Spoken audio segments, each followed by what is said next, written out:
Almost everyone in the Colorado prison system has heard of Marvin Gale Gray. For years, this powerlifting champion has abused and assaulted fellow inmates thanks to his strength and size. Barry Mills, also known as the Baron, is one of the highest-ranking members of the Aryan Brotherhood who used his influence to control his gang activities in every prison in the country. The United States has several maximum security prisons that house the worst of the worst criminals from across the globe. Let's check out some of their stories. Christopher J. Scarver Sr. Christopher J. Scarver Sr. is widely known for infamy within the walls of the United States prison system. His notoriety stems from the brutal 1994 murders of his fellow inmates Jeffrey Dahmer and Jesse Anderson at the Columbia Correctional Institution in Wisconsin. On the fateful morning of November 28, 1994, Scarver was assigned to a work detail in the gymnasium alongside two other inmates, Jeffrey Dahmer, the infamous serial killer, and Jesse Anderson, a convicted murderer. The trio was left unsupervised by corrections officers, a decision that would prove to be catastrophic. A confrontation erupted, and Scarver, fueled by a deep-seated rage, took matters into his own hands. Scarver retrieved a metal bar from the weight room. With calculated brutality, he bludgeoned Dahmer, delivering fatal blows that ended the life of one of America's most notorious serial killers. He turned his attention to Jesse Anderson, attacking him with a wooden stick in the showers, ensuring that Anderson would not survive the encounter. The murders of Dahmer and Anderson pushed Scarver into the spotlight. While Scarver is known for killing murderers in prison, the next person on our list is known for attacking a snitch. Fotios Freddy Gaius.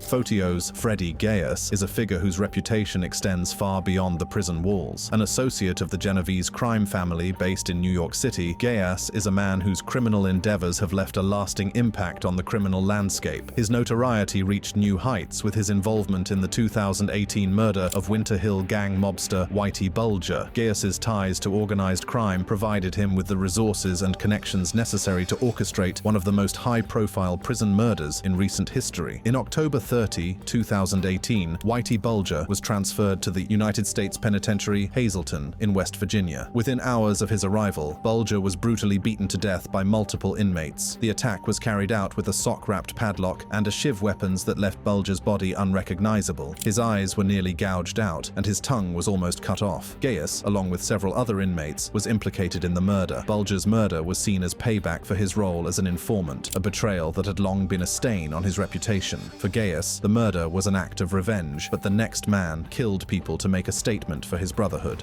Clayton Anthony Fountain.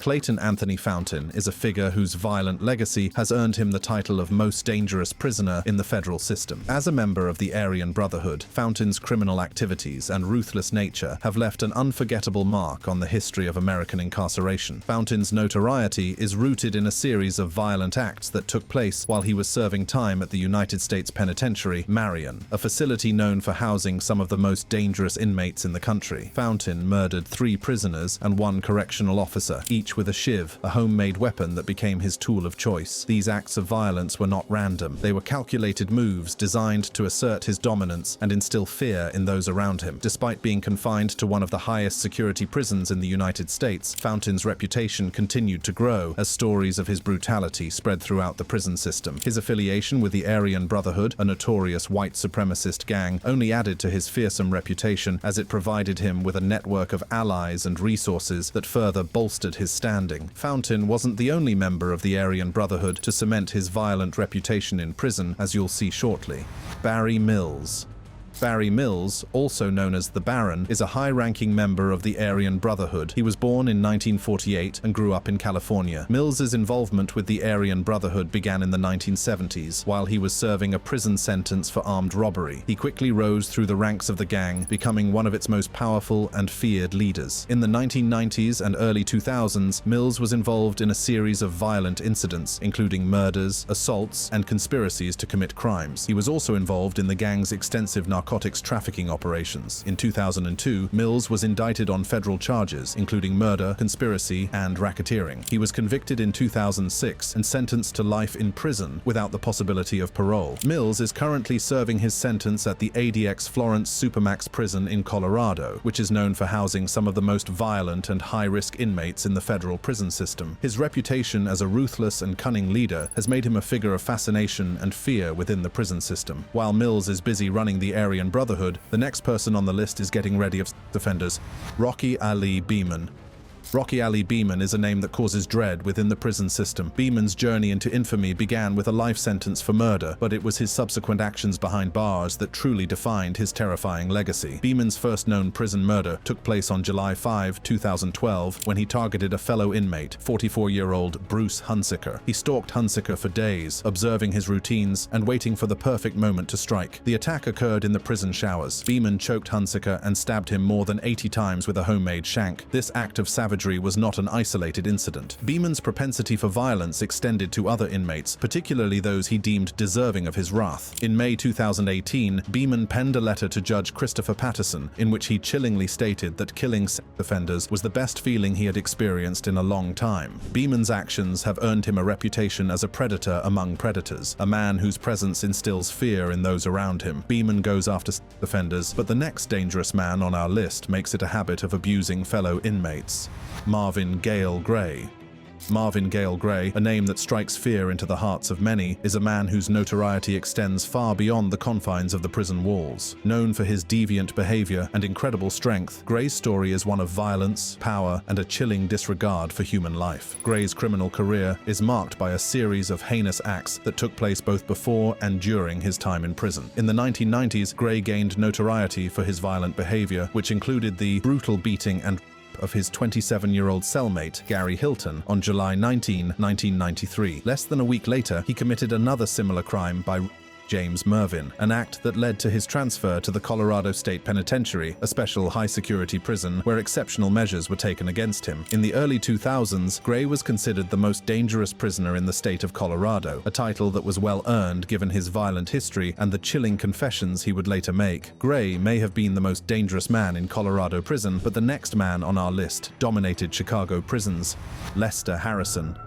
Lester Harrison is a criminal who makes the list of most dangerous men in U.S. prisons. His journey into infamy began in the 1970s, a period during which he terrorized the streets of Chicago, Illinois, in Grant Park, Chicago, where Harrison is believed to have killed between 4 and 6 women from 1970 to 1973. These brutal murders earned him a reputation as a ruthless predator, a man whose capacity for violence knew no bounds. While serving his sentence at the Menard State Penitentiary in Chester, now known as the Menard Correctional Center, Harrison's violent tendencies continued to manifest. On August 10, 1951, he beat to death another inmate, 28-year-old Norman E. Kimmy. Harrison's time in prison was marked by a series of legal battles and medical challenges. In August 1986, his attorney's petition was withdrawn after his spinal cord injury had been healed as a result of therapeutic measures, allowing him to walk on crutches. Despite these challenges, Harrison's reputation as a dangerous and feared inmate remained intact. Harrison went after women,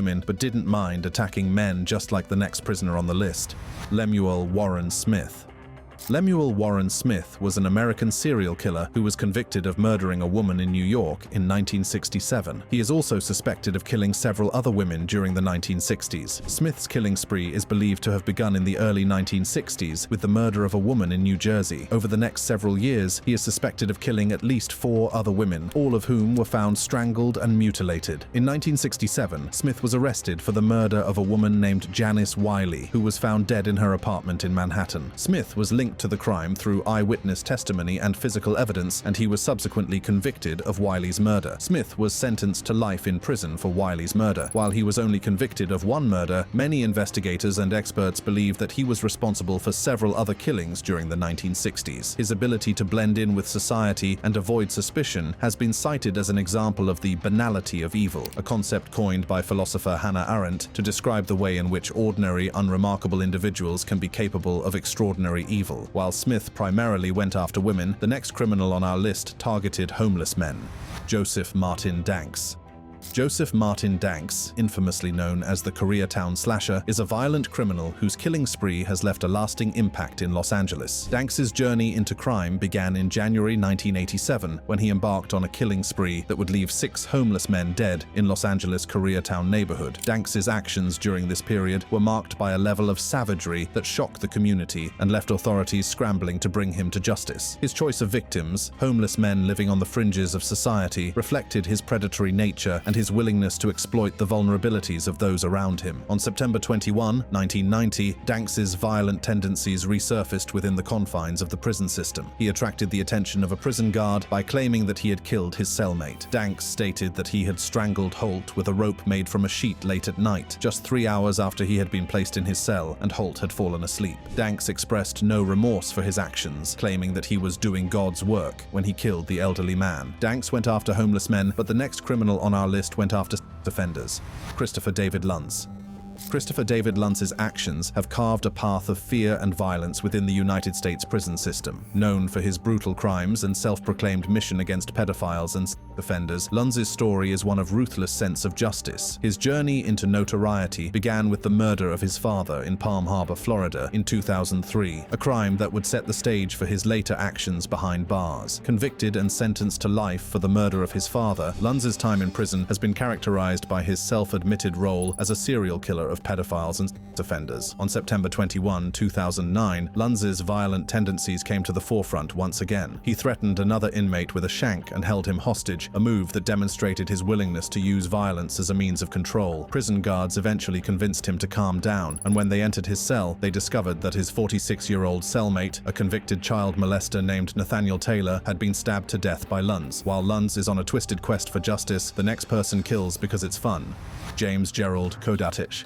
James Gerald Kodatich is a notorious criminal who continues to terrorize his prison to this day. Kodatich's notoriety began to take shape on September 4, 1973, during his incarceration. It was on this day that he committed a brutal act of violence, fatally stabbing fellow inmate Jerry Kent Barber. Barber, who was serving a 12-year sentence for kidnapping, became a victim of Kodatich's unrestrained aggression. It reflected Kodatich's violent tendencies that would later define his criminal career. Fast forward to late 1982, and Kodatich's reign of terror escalated to a horrifying new level. In a span of just 2 weeks, he kidnapped and murdered 2 young women in Morris County, New Jersey. Despite the gravity of his crimes, Kodatich's story did not end with his conviction. In 2011, he made an audacious attempt to alter his circumstances by contacting the New Jersey Department of Corrections. His request was to be relocated to a prison in Illinois to allegedly be closer to his family. However, this plea was met with firm resistance. Kodatich isn't the only one who stabbed an inmate for no apparent reason, as you'll see in our next case: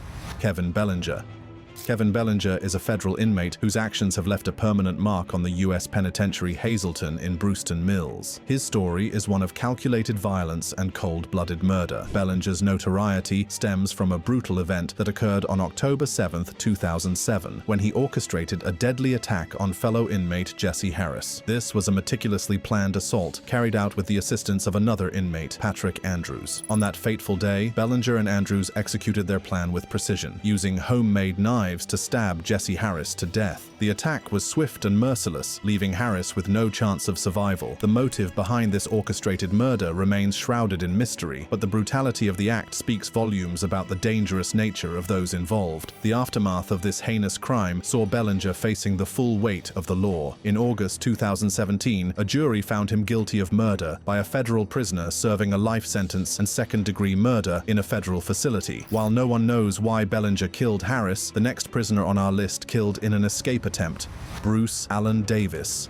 Bruce Allen Davis is an American serial killer whose criminal exploits have left a trail of devastation across the country. Davis's criminal career began in the early 1970s, and over the next decade, he was convicted of killing 3 people in Illinois and the District of Columbia. However, the true extent of his murderous rampage was revealed when he confessed to 30 additional murders committed across the United States. Davis's notoriety was further cemented by his audacious escape attempt on October 24, 1982. In a daring bid for freedom, he meticulously planned and executed an escape from the Menard Correctional Center in Chester, Illinois. Armed with nothing but a makeshift plan, Davis cut a hole in the prison fence, breaking through the barriers that held him captive. His escape, however, was not without bloodshed. In a brutal act of violence, he used an axe to kill 52-year-old Joseph Cushman, a warden, before stealing his truck and making a temporary bid for freedom. Davis was eventually apprehended and brought to justice, facing the full weight of the law for his crimes. Davis made his escape alone, but the next prisoner on our list escaped with 6 others: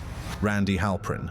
Randy Halprin is a former member of the notorious group known as the Texas Seven. This gang of prisoners orchestrated one of the most daring and violent prison escapes in American history. Halprin's involvement with this group marked him as a key player in a series of events that would lead to tragedy and a nationwide manhunt. The escape took place in December 2000, when Halprin and 6 other inmates broke free from a South Texas prison, setting off a chain of events that would culminate in the murder of a police officer. The Texas Seven escape was meticulously planned and executed with precision. The group overpowered prison guards, stole firearms, and commandeered a prison vehicle to make their getaway. As they fled, the group embarked on a crime spree, robbing stores and amassing weapons, leaving a trail of chaos in their wake. The most heinous act committed by the Texas Seven occurred on Christmas Eve 2000, when they encountered 29-year-old Irving police officer Aubrey Hawkins. Hawkins was responding to a robbery at a sporting goods store when he was ambushed by the group. In a brutal and senseless act of violence, Hawkins was shot 11 times, resulting in his tragic death. While Halprin killed a police officer, the next criminal on this list took out his fellow inmate, Jorge D. Negrete Larios.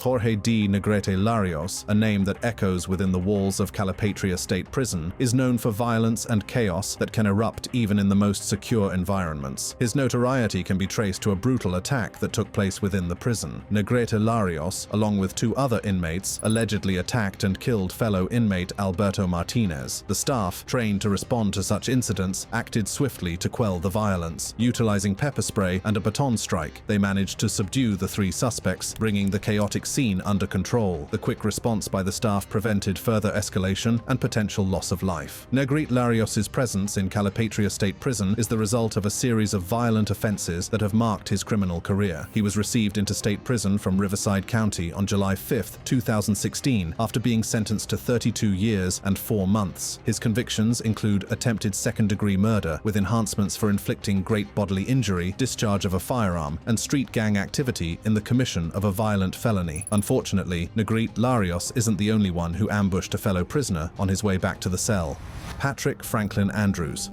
Patrick Franklin Andrews is an American criminal whose actions have left an unforgettable mark on the U.S. penitentiary Hazleton in Hazleton, West Virginia. Between 1997 and 2007, Andrews was responsible for the deaths of 3 individuals. The most notorious of Andrews' crimes occurred on October 7, 2007, when he, along with fellow inmate Kevin Bellinger, orchestrated the brutal murder of Jesse Harris. As Harris was returning to his cell, he was ambushed by Andrews and Bellinger, who used homemade shanks to stab him 20 times. The ferocity of the attack left Harris with no chance of survival, marking a dark day in the history of the penitentiary. In the aftermath of the murder, Andrews and Bellinger faced the full weight of the law. On October 2, 2012, they were indicted on charges of second-degree murder and murder by a federal prisoner serving a life sentence. The legal proceedings that followed were a reflection of the tireless efforts of law enforcement and the judicial system to hold those responsible accountable for their actions. While Andrews' motives were never fully discovered, the next criminal killed to get the attention of the authorities: James Elliott. James Elliott is a prisoner whose actions have drawn significant attention and controversy. His notoriety can be traced to a brutal attack that occurred on March 28, 2017, when he committed a shocking act of violence against fellow inmate Donald Harvey. Harvey, known as the Angel of Death, was a notorious serial killer himself, responsible for the deaths of numerous hospital patients. Elliott launched a vicious attack on Harvey, beating him severely and ultimately stabbing him. The assault was so brutal that it led to Harvey's death, marking a violent end to the life of a man who had caused so much suffering to others. Elliott's motives for the attack were both personal and strategic. He claimed that his actions were a desperate attempt to get the attention of prison officials, driven by his dissatisfaction with the food being served at the institution. Elliott also stated that by murdering a well-known serial killer like Harvey, he believed he could do something constructive for the friends and neighbors he had wronged in the past. In his mind, this act of violence was a way to atone for his previous misdeeds. While Elliott killed to get the attention of the authorities, the next prisoner on our list took credit for over 34,000 deaths: Joaquin Archivaldo Guzman Loera. Joaquin Archivaldo Guzman Loera, widely known as El Chapo, is basically the biggest boss of the drug trade who is still alive today. As a former leader within the Sinaloa cartel, Guzman orchestrated a vast network of drug trafficking operations that spanned continents, leaving a trail of violence and destruction in his wake. His criminal activities are believed to be responsible for the deaths of over 34,000 people. Guzman's rise to power within the Sinaloa cartel was marked by ruthless ambition and strategic acumen. He wielded influence with an iron fist, trust, ensuring loyalty through fear and financial incentives. His ability to evade capture and maintain control over his empire became legendary, earning him a reputation as one of the most elusive and dangerous criminals in modern history. One of the most audacious aspects of Guzman's criminal career was his ability to escape from high-security prisons. His escape plans were meticulously crafted, involving intricate tunnels and the corruption of prison officials. Guzman wielded influence over almost everyone in the prison, including the facility's director, ensuring that his plans were executed with precision. Guzman may have ordered the hits on most of the people who died during his reign, but the next criminal did all the killings himself. Cuauhtémoc Henrique Pereira. Cuauhtémoc Henrique Pereira is a criminal whose actions have left a profound impact on the communities he terrorized. His criminal history is marked by acts of extreme violence, beginning with a chilling robbery that escalated into a massacre. Pereira's notoriety stems from a heinous crime committed at a Popeyes restaurant in East Gadsden. During the robbery, Pereira stole over $2,100. After securing the money, he led 4 employees into a freezer. In a cold-blooded act of violence that led to their death, Pereira shot all 4 employees, leaving no witnesses to his crime. Pereira's violent tendencies did not end with the Popeyes massacre. On December 11, 1999, while incarcerated at an Alabama prison, he committed another murder, this time targeting a fellow inmate. This act of violence further solidified his reputation as a dangerous and unpredictable individual, one whose presence posed a significant threat to both inmates and prison staff. In October 2001, he was sentenced to death for his actions and remains on death row. While Pereira killed a fellow inmate while in prison, the last criminal on our list killed an officer, Billy Joel Tracy. Billy Joel Tracy is a Texas prison inmate whose actions have left a permanent scar on the correctional system. He is known for a brutal incident that occurred on July 15, 2015, a day that marked a tragic loss for the Barry Telford unit in Texas. On that fateful day, Tracy was being escorted back to his one-man cell after an hour of recreation by Correctional Officer Timothy Davison. As Davison escorted Tracy, the inmate managed to escape his handcuffs. Once free, Tracy launched a vicious attack on Davison, using his fists to pummel the officer. The assault escalated as Tracy grabbed Davison's slot bar. In a frenzied display of brutality, Tracy struck Davison repeatedly, inflicting fatal injuries and death. In November 2017, a Bowie County jury found Billy Joel Tracy guilty of capital murder. The jury's decision was unanimous, and 102nd District Judge Bobby Lockhart sentenced Tracy to death. Despite the overwhelming evidence against him, Tracy sought a new trial, hoping to overturn his conviction. However, his efforts were in vain. The Texas Court of Criminal Appeals, in a unanimous decision, denied his request for a new trial, affirming the original verdict and sentence. Thanks for watching. Check out more cards on the screen.